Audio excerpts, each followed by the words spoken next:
Hello N आज़ाद UPSC academy में उत्तर प्रदेश से संबंधित यहाँ पे सभी घटनाक्रमों को लेकर के हम यहाँ पे साप्ताहिक अंक की शुरुआत करने जा रहे हैं। और इसके तहत यहाँ पर यूपी पीसीएस हो, आरओ हो, यूपी पीसीएस का आपको यूपी ट्रिपल एससी के एग्ज़ाम हो, लेखपाल हो, कोई भी एग्ज़ाम हो, जहाँ पर हम कह सकते हैं यूपी बेस्ड आपकी समसामयिकी से रिलेटेड प्रश्न आते हैं, करंट अफेयर्स से रिलेटेड आपको क्वेश्चन आते हैं, उनको अब वीकली बेसिस पर यहाँ पर हम स्टार्ट कर रहे हैं। मई से यहाँ पर हम स्टार्ट करने जा रहे हैं। इसके अतिरिक्त यहाँ पर देखिए, पिछला अगर आपको क्वेश्चन आएगा सर पिछला करंट अफेयर कैसे कंप्लीट करेंगे, तो उसके लिए आपको वेट करना है। हम आपको देने जा रहे हैं यहाँ पे एक master current affairs video, master current affairs आपका वीडियो यहाँ पे आएगी और ये आपको यूपी स्पेशल को लेकर होगी, जिसमें हम यहाँ पर जनवरी 2021 से लेकर के अप्रैल यहाँ पर के 2022 तक का करंट अफेयर आपको इसमें एक ही वीडियो मिल जाएगा। और उसके अतिरिक्त आपको यहाँ पर साप्ताहिक इस अंक को यहाँ पर अब रेगुलर फॉलो करना है। इसके माध्यम से हम प्रति वीक यहाँ पर यूपी उत्तर प्रदेश राज्य विशेष से होने वाली यहाँ पे प्रमुख जो समसामयिक घटनाएं हैं उनको लेकर इसमें डिस्कस करेंगे। ये उत्तर प्रदेश के एग्जाम के परीक्षा उपयोगी, सभी आपके प्रतियोगी परीक्षाओं के लिए उपयोगी है, तो सभी बच्चे इसको ज़रूर यहाँ पर फॉलो करें। रेगुलर रूप से वीकली यहाँ पर अब आपको इसको मिलेगा। तो चलिए यहाँ पर ये आपको इन्फॉर्मेशन देनी थी। चलिए स्टार्ट करते हैं आज का अपना वीडियो। देखते हैं इस वीक यहाँ पे कौन कौन सी प्रमुख यहाँ पे घटनाक्रम रही हैं। देखिए, सबसे पहले यहाँ पे सारी जो घटनाएं हम आज पढ़ने वाले हैं ये उनकी एक सूची है, ठीक है। तो यहाँ पर इन सूचियों के बारे में यहाँ पर आप देख सकते हैं, ये सारे पॉलिसीज़ हैं, मेकिंग है, यहाँ पे निर्णय है, डिसीजन है, कैबिनेट को लेकर है या अन्य प्रकार की पॉलिसीज़ हैं, इन्हीं को हम एक एक करके पढ़ने वाले हैं। तो चलिए यहाँ पर एक एक करके देखते हैं। सबसे पहले देखिए, वरिष्ठ वकील अजय मिश्रा को उत्तर प्रदेश के नए एडवोकेट के रूप में नियुक्त किया गया। तो नाम ध्यान रखना है, अजय मिश्रा भारत यूपी के कौन से हैं, यूपी के नए एडवोकेट जनरल यहाँ पे नियुक्त कर दिए गए हैं। आइए समझते हैं और इनके बारे में। ये हैं आपके एडवोकेट, ठीक है, अजय मिश्रा जी हैं। तो उत्तर प्रदेश के वरिष्ठ वकील अजय कुमार मिश्रा को यहाँ पे प्रदेश का महाधिवक्ता नियुक्त किया गया है। कैबिनेट ने मंगलवार को इस पद पर इनकी नियुक्ति के लिए यहाँ पे प्रस्ताव को स्वीकृत की है। अभी देखें तो अजय मिश्रा सुप्रीम कोर्ट में राज्य सरकार के अपर महाधिवक्ता थे और अजय मिश्रा को साल 1981 में इलाहाबाद उच्च न्यायालय में वकालत यहाँ पर इन्होंने की। ये सिविल और सर्विस के मामलों के यहाँ पर देखें तो आपके सिविल और अन्य दीवानी यहाँ पे इस तरह के मामलों के जानकार हैं। और 2004 में देखा जाए तो सुप्रीम कोर्ट में से यहाँ पर इन्होंने 2004 से सुप्रीम कोर्ट में ये वकालत कर रहे हैं। तो फाइनली यहाँ पर ध्यान रखिएगा, उत्तर प्रदेश के आपके वरिष्ठ वकील अजय कुमार मिश्रा बन गए हैं प्रदेश के महाधिवक्ता। दूसरा यहाँ पे देखिए, डीजीपी मुकुल गोयल को डीजीपी उत्तर प्रदेश के डीजीपी मुकुल गोयल को योगी सरकार ने पद से हटा दिया है और इन्हें डीजी नागरिक सुरक्षा बना दिया गया है। ऐसा क्यों किया गया है, तो उसके यहाँ पे ये हैं आपके डीजीपी मुकुल गोयल। आइए देखते हैं ऐसा क्यों हुआ है। देखिए, उत्तर प्रदेश की योगी आदित्यनाथ सरकार ने बुधवार को यह बड़ा फैसला लेते हुए पुलिस महानिदेशक यानी डीजीपी मुकुल गोयल को उनके पद से हटाया है। मुकुल गोयल को शासकीय कार्यों की अवहेलना करने, विभागीय कार्यों में रुचि न लेने, अकर्मण्यता के चलते पद से मुक्त करते हुए डीजी नागरिक सुरक्षा पद पर भेजा गया। पिछले जून ही यहाँ पर देखा जाए, पिछले वर्ष जून 1987 में यह बैच के आईपीएस अधिकारी मुकुल गोयल को उत्तर प्रदेश पुलिस का महानिदेशक नियुक्त किया गया था। और इससे पहले देखा जाए तो इन्हें केंद्रीय प्रतिनियुक्ति पर एडीजी ऑपरेशन बीएसएफ के पद पर भी तैनात किया जा चुका था। यात्री सुविधाओं के लिए देखिए, राम मंदिर का निर्माण कार्य चल रहा है। इसको लेकर यहाँ पे लगातार अपडेट यहाँ पर मिल रही है कि राम मंदिर के क्षेत्रफल का विस्तार किया गया है यात्री सुविधाओं के लिए। तो कितना विस्तार किया गया है उसको भी देख लीजिए। श्री राम जन्मभूमि तीर्थ क्षेत्र ट्रस्ट के राम मंदिर परिसर में यात्री सुविधाओं के विस्तार के लिए परिसर का दायरा यहाँ पे देखिए बढ़ा दिया गया है। पहले की तुलना में देखें तो मंदिर का क्षेत्रफल अब 4300 वर्ग मीटर अधिक होगा और इस बढ़े क्षेत्रफल पे अधिकृत निर्माण की यहाँ पे अनुमति भी मिल गई है।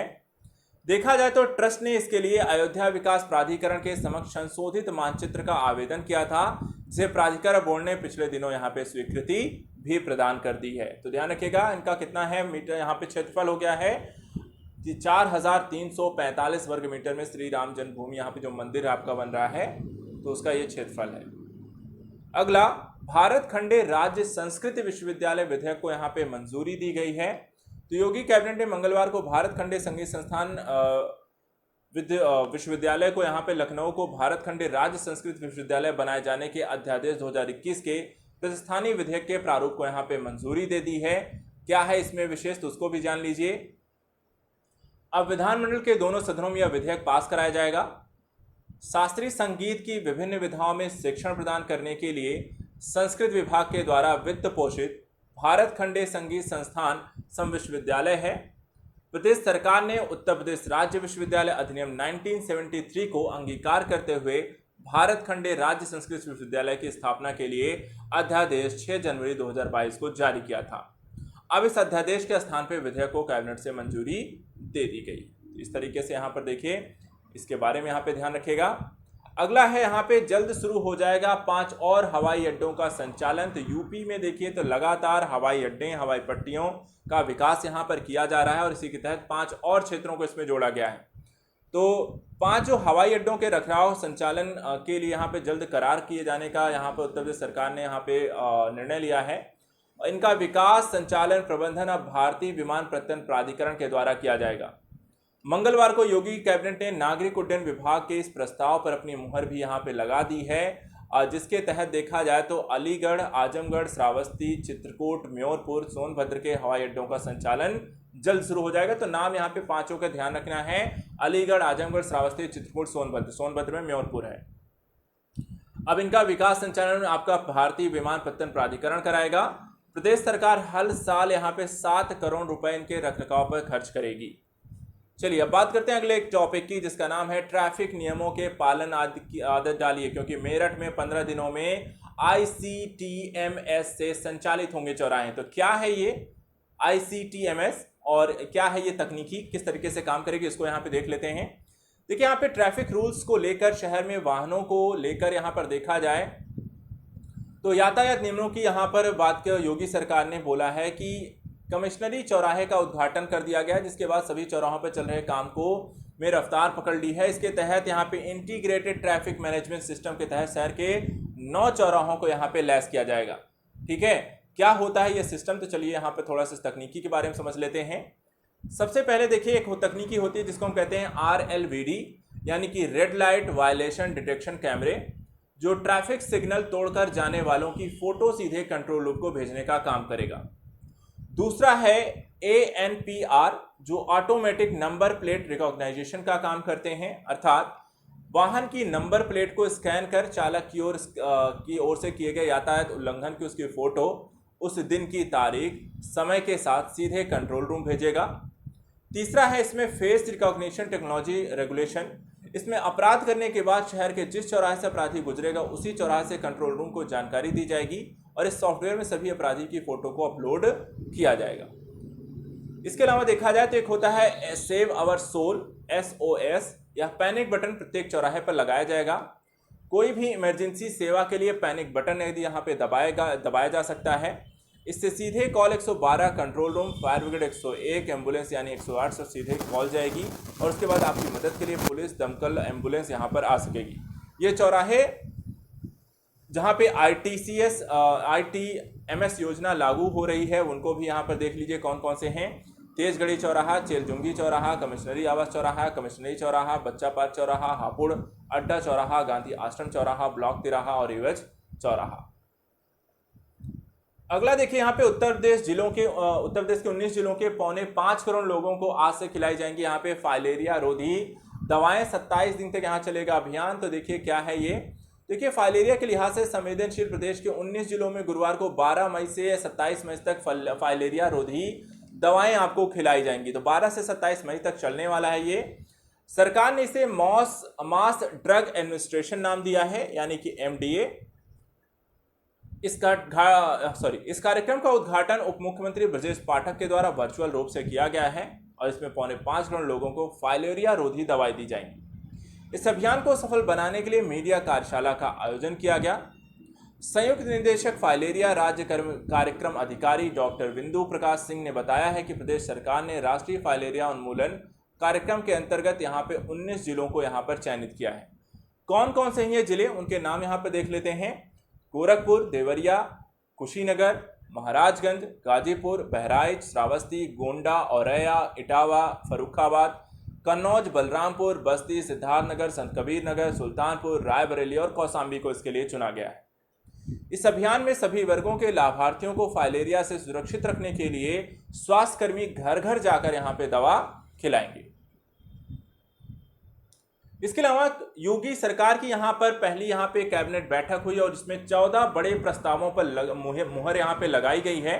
तो क्या है यहाँ पर, कौन सी हैं 14 यहाँ पे प्रमुख घटनाएं, यहाँ पर आपकी निर्णय लिए गए हैं, उनके बारे में बात कर लेते हैं।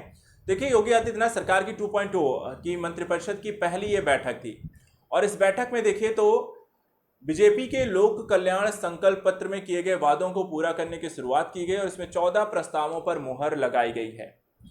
देखा जाए तो इसमें पहला यहाँ पे प्रस्ताव है लैब टेक्नीशियन की भर्ती को लेकर प्रस्ताव को पास किया गया है, जिसमें 25% लैब टेक्नीशियन काम कर रहे हैं, उन्हें सुविधा दी जाएगी। बाकी पदों पर सीधी भर्ती से पद को भरे जाना है।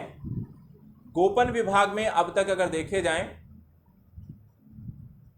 ठीक है, तो गोपन विभाग में अब तक अपर मुख्य सचिव का पद स्वीकृत हुआ है। ग्रेटर नोएडा में आयुर्विज्ञान संस्थान को 56 एकड़ जमीन इसके लिए दी जाएगी। वहीं पुलिस के लिए पिस्टल खरीदने की अनुमति दी गई है। पर्यटन विभाग से भी यह प्रस्ताव पारित किया गया है। साथ ही अगर देखा जाए तो आगरा, मथुरा, प्रयागराज में जल, नभ और थल तीनों को सुविधा के लिए हेलीकॉप्टर सेवा शुरू की जाएगी और हेलीपैड बनाने का फैसला पीपीपी मोड पर होगा। उत्तराखंड के अलकनंदा गेस्ट हाउस की जमीन पर नया पर्यटन हाउस बनाया जाएगा। लखनऊ के रमाबाई अंबेडकर स्थल के बगल में हेलीपैड का इस्तेमाल करने के लिए पर्यटन स्थल के रूप में इसे विकसित करने पर सहमति बनी है। Lucknow centre for disease control के लिए निःशुल्क जमीन पर सरोजनी नगर आवंटित किया गया है। सरोजनी नगर में लैब टेक्नीशियन के 25% लैब स्टूडेंट को प्रमोट करने और कैबिनेट ने इसकी सहमति दी है। पुखराया घाटमपुर मार्ग के लिए वित्तीय स्वीकृति या 1136.45 करोड़ की लागत से पीपीपी मॉडल से यह बनेगा। लखनऊ में एनसीडीसी के लिए मंजूरी, पूरे भारत में 6 सेंटर खुलेंगे और एक लखनऊ में भी यहां पर खुलेगा। इसी तरह लैब असिस्टेंट को टेक्नीशियन के पदों पर प्रमोट करने के प्रस्ताव में नियमावली 25% प्रमोशन से और 75% सीधी भर्ती से होंगे। केजीएमयू में पुराने अधीक्षक आवास सर्वेंट क्वार्टर के ध्वस्तीकरण का प्रस्ताव पास। आयुर्वेद संस्थान के लिए जमीन का प्रस्ताव पास और 14 होमगार्ड अनुभाग में यहां पे पिस्टल खरीद का प्रस्ताव पास हुआ है। इसके अलावा पर्यटन नीति में संशोधन के प्रस्ताव को लेकर भी यहां पर बातें की गई हैं। कैबिनेट को लेकर एक फैसला, जिसमें पर्यटन नीति 2018 के क्रियान्वयन में व्यवहारिक कठिनाइयां सामने आने के बाद विभाग ने नीति में यहां पे संशोधन का प्रस्ताव प्रस्तुत किया।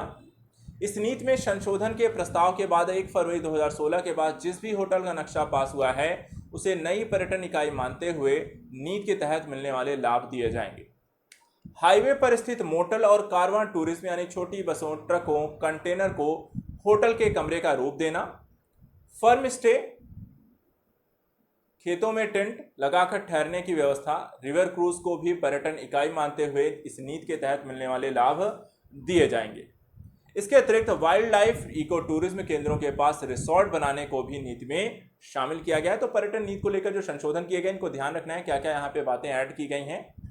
इसके अलावा नई शीरा नीति 2021-22 को भी कैबिनेट के द्वारा यहाँ पे मंजूरी दी गई है।